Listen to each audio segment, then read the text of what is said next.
Happy Saturday. Whew, I've got my mug a little drippy here. I did my biggie mug this morning. I was in the mood for a big cup of the hot stuff.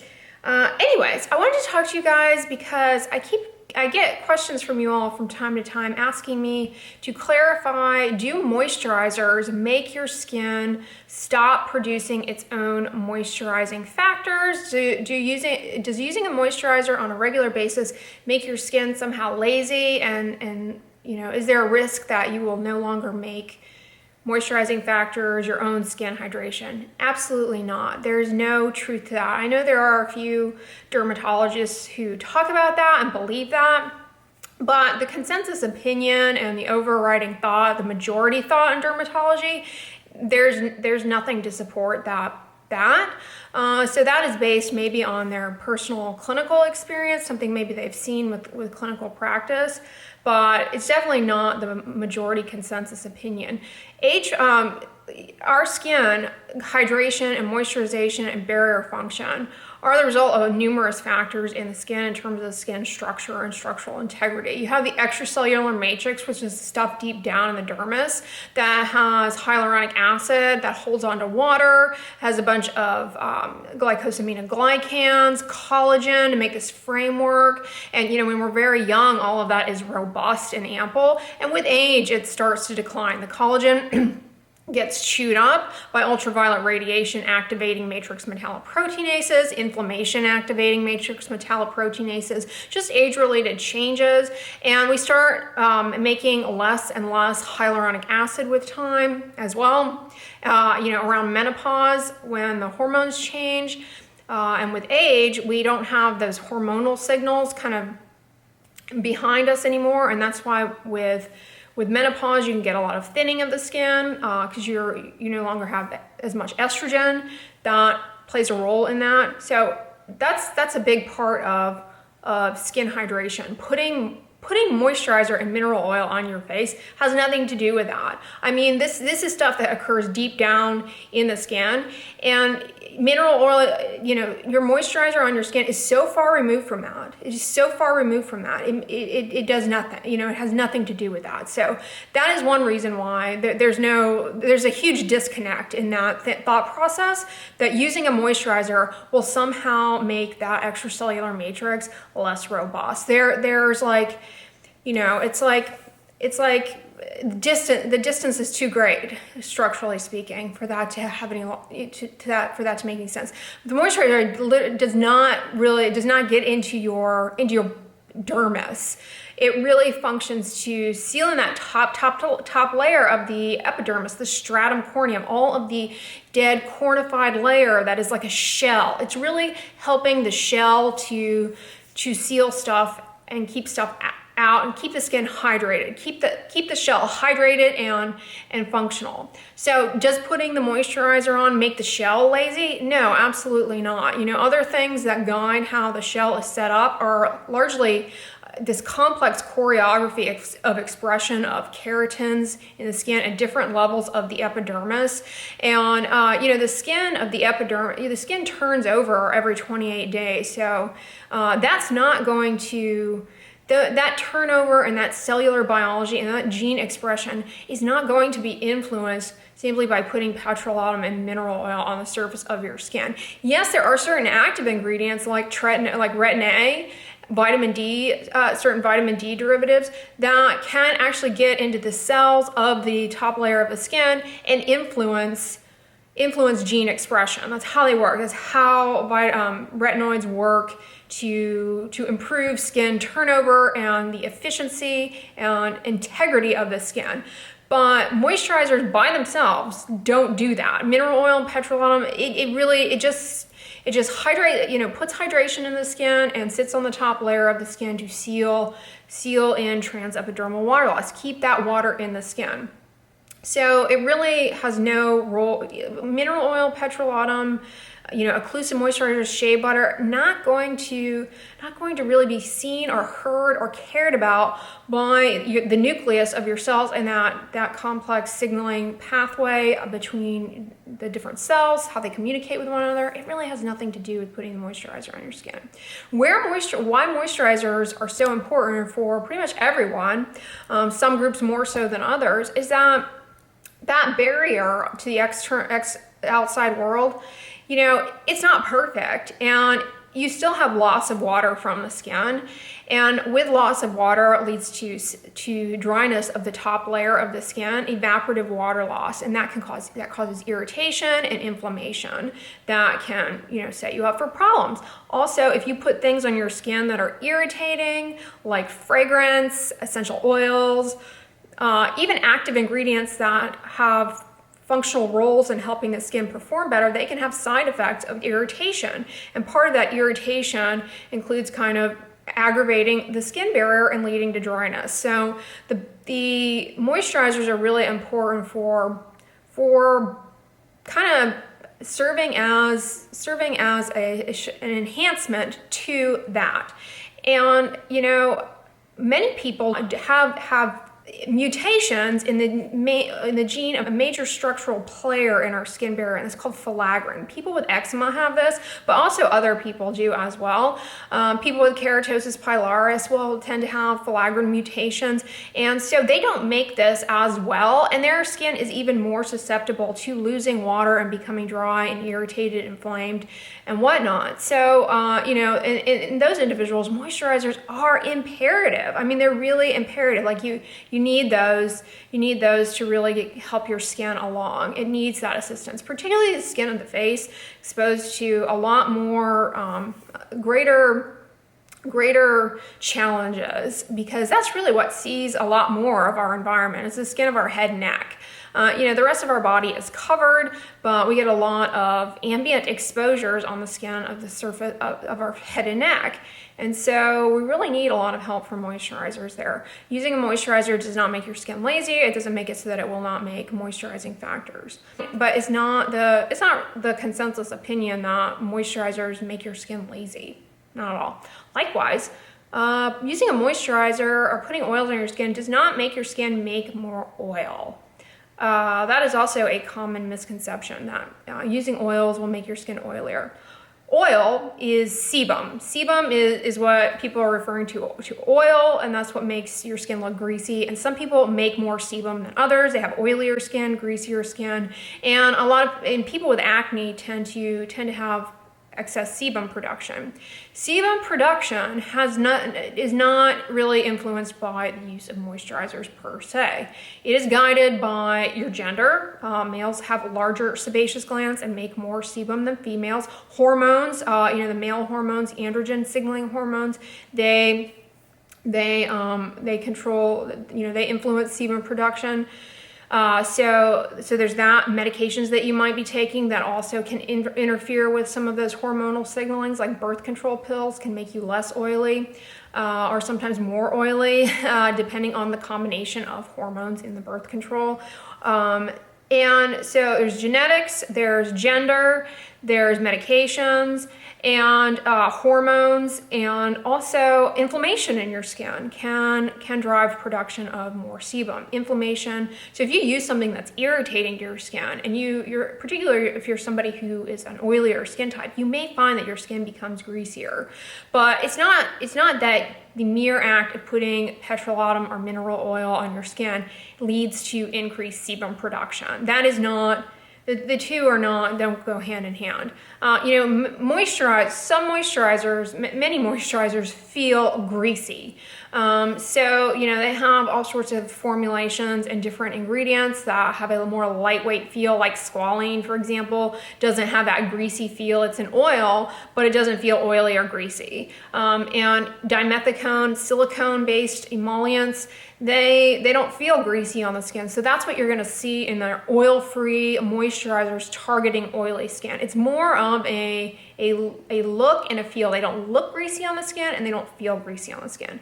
But true sebum production has very little to do with the moisturizers that you're putting on your face, unless moisturizer is irritating, has irritating ingredients like fragrance. Then you can get inflammation in the skin, and that can make you more oily. If you have acne, that can lead to an acne flare. But merely using moisturizers does not increase sebum production. And as a matter of fact, people with acne, part of the pathogenesis of acne, part of that is an underlying skin barrier defect, meaning a tendency to lose water from the skin and have dryness and irritation. And that dryness and irritation leads to more inflammation in the skin, which contributes to worsening of the acne. And so if people with acne use moisturizers along with their treatment, they have faster treatment responses, they have less side effects of dryness, irritation, and peeling from their acne medications, and they have overall better outcomes and better results than if they don't use a moisturizer. So, moisturizers are really important for all skin types. And also, very young children, their skin barrier components are not all fully formed and expressed until, maybe they're a toddler. That's why, particularly on the face, filaggrin is what I mentioned. It doesn't get fully expressed everywhere in the skin until, maybe you're 1 or 2.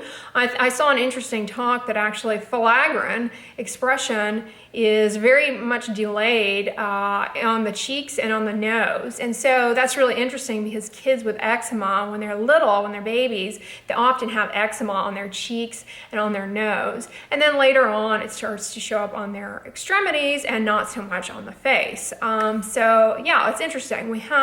It's more about genes and biology than it is products. In fact, it's always that way. So yeah, moisturizers, at the end of the day, a very important part of skincare. Sunscreens are in moisturizing vehicles. And so using your sunscreen is in fact using a moisturizer for the most part. Some sunscreens are more in a gel vehicle, which can be a little bit more drying, but many sunscreens are in fact moisturizers, which, kind of also argues against the idea that moisturizers make your skin lazy or not as likely to produce its own hydration, because pretty much, I would say at least 80% of all topical medications used in dermatology are in a moisturizer. Like whether it be an ointment, a cream, a lotion, they're in a moisturizer.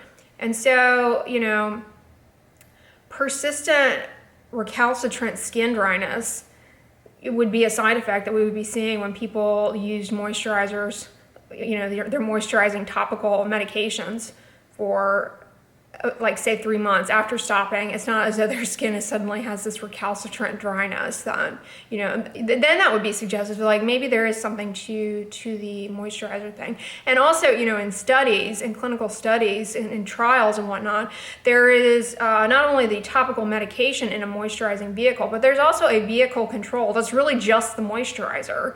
And in studies, we don't see like dryness associated or recalcitrant dryness associated with using the control vehicle, and then recalcitrant dryness after the trial is over and they stop using the placebo just control cream. Does that make sense? So it really doesn't, there's really not any science behind the idea that moisturizers make your skin lazy. I'll put some references down below so you guys know I'm not just talking out of my personal anecdotes. It is in fact an evidence-based recommendation. So yeah.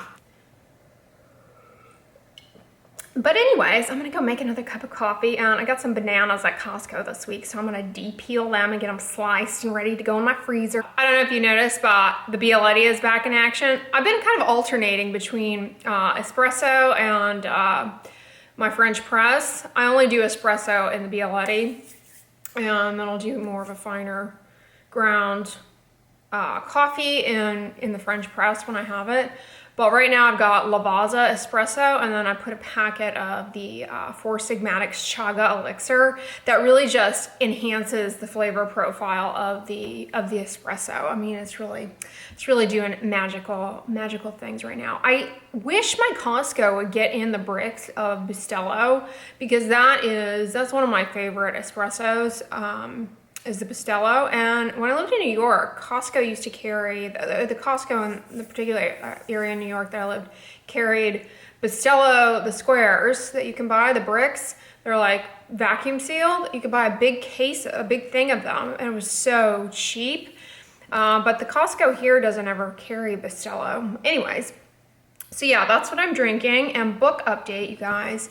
So you'll recall a while back, I read a Kristen Hanna book, Mystic Lake, I think it was called.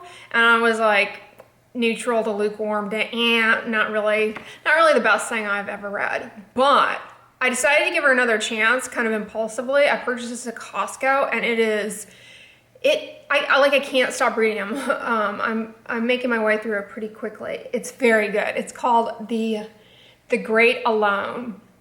I recommend this if you're looking for a good kind of, page turner. That's how I would describe it. It's dramatic. It's about this kind of family whose father is a little struggling with some emotional issues, we'll just say. And they end up relocating to Alaska. It's in the 70s. When the book takes place, and they're really just like roughing it in this remote area in Alaska at the time, very remote and underdeveloped, no electricity, no running water, and it is so good. I mean, it's kind of the same themes as her other book that I read, and that, there's a little bit of a romance story that's, kind of it's a little sappy. Some points of this book too are a little sappy, but honestly, it's a good one, and I really have been enjoying it. So I recommend this one. Some of you commented when I talked about that prior Kristen Hanna book that you've read some of her books, and some have been hits and some have been misses for you. And yeah, so I'm glad I gave her another try, because that was the first book I think I have ever read by her, and this one is 10 times better. So if you read one and were disappointed, try this book. It's very good. Who's blowing me up? Oh, you know what it is? I think I have a delivery today, and I get these text alerts to schedule a delivery for something. So let me go do that before it annoys me on an ongoing basis. So, bad news. My mug broke. The handle broke off. It's had a hairline fracture for some time, and it finally caved, but I'm still using it. We're here in the car. Good morning, everybody. Happy Saturday. Can I share where we're going? Yeah. We heard about this place called Dirt Cheap, so we're going to venture over there and see what it's all about. Yeah. Because just the name has us intrigued.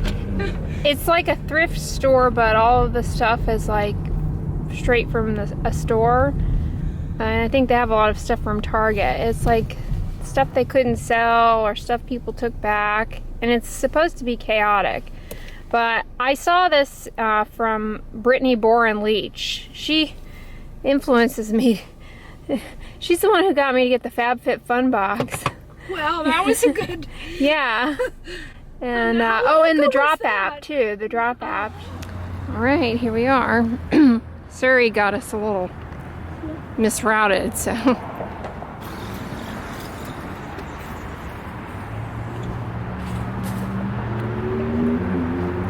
Whoa. Oh my goodness.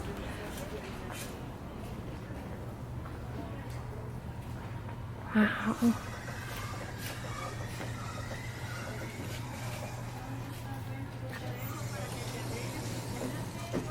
Look at this little cooler. That's cute for a college dorm. Well, now we know where all of the Target Christmas decor ends up. That doesn't get...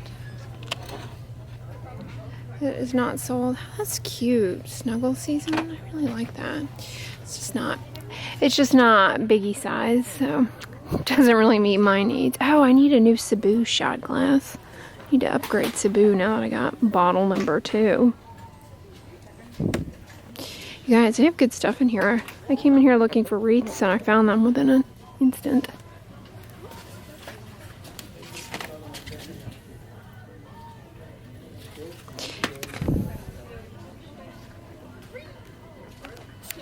They have a testing table with electric sockets. You can make sure that the stuff works before you buy it. That's smart. We're here at JC Penney. Oh, they've got the Salvation Army bell ring around. I haven't seen one of those in that in a while. Well, I guess in a year. Okay. You meet me there? Yeah. Okay. Oh, wow. It's cute. You could make something like that. But that is cute.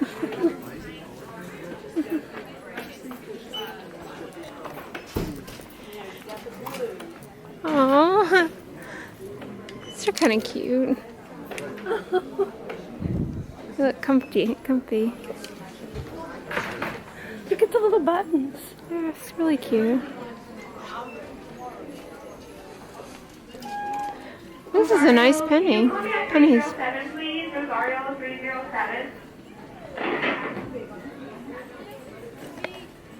Got leggings. That I don't need. Got cute Christmas PJs. Gnome for the holidays. I like that. Oh, wouldn't Tybee look cute in this? Well, I think he would wiggle right out of that. This pup loves Christmas.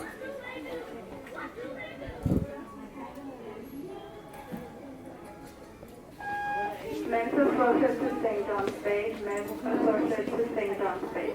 Oh, little snowman. Those are adorable. My mom and I both have a thing for these cute little fat birds. The little scarf. It's cute.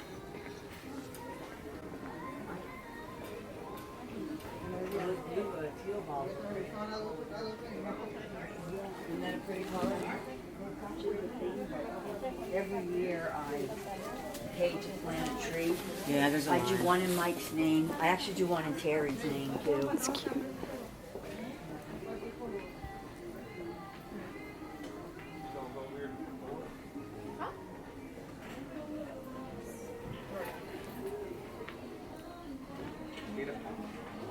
It's on sale.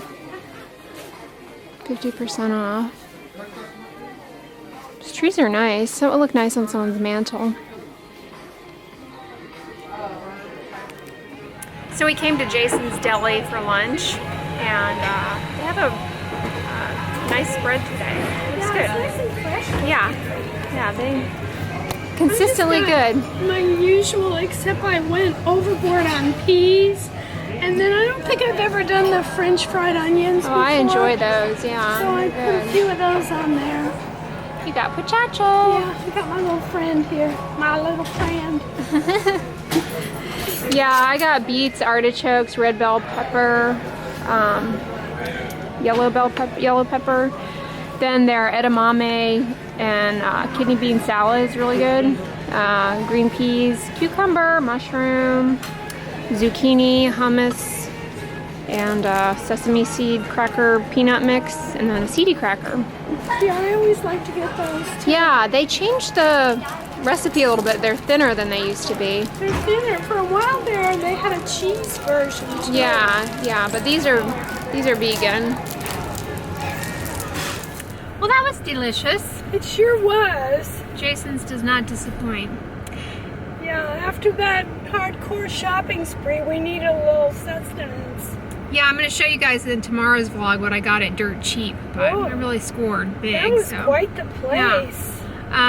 Anyways, guys, I'm going to wrap up the vlog here. I hope you all enjoyed it. If you liked this video, give it a thumbs up, share it with your friends, and as always, don't forget, sunscreen and subscribe. Bye. Talk to you guys See you tomorrow. tomorrow. Bye. Happy Saturday.